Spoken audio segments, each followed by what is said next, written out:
Les changements intervenus à la tête des états-majors de l'armée nigériane étaient réclamés depuis longtemps par la classe politique, ce au regard de la faible performance des équipes déployées sur le terrain de la lutte contre le groupe terroriste Boko Haram.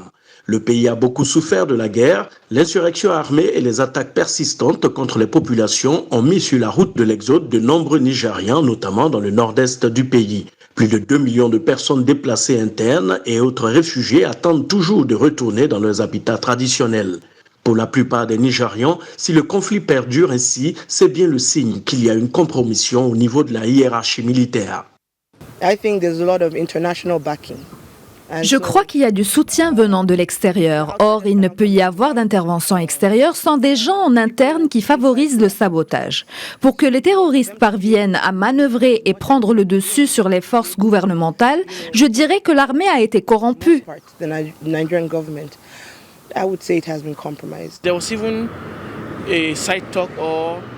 On a entendu dire que la plupart des entrepôts de vivres dans le nord-est du pays sont la propriété de certaines personnalités militaires. Si c'est le cas, alors il y a un véritable problème. Selon les experts, les nouveaux chefs de l'armée nigériane agiront dans le même cadre normatif de la lutte contre le terrorisme, régi notamment par la stratégie de sécurité nationale, la stratégie de lutte contre l'extrémisme violent et la stratégie nationale de lutte antiterroriste.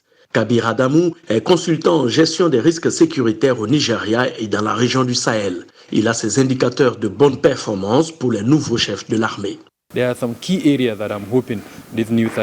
J'espère de tout cœur que les nouveaux chefs de l'armée mettront l'accent sur des points particuliers, notamment la technologie. Je sais que le président patron de l'armée a beaucoup travaillé sur cet aspect, mais ça reste à améliorer. Il y a ensuite le bien-être du personnel, notamment pour lutter contre la corruption, utiliser les ressources allouées à l'armée pour s'occuper des troupes au front. Et enfin, la coopération entre les citoyens et l'armée.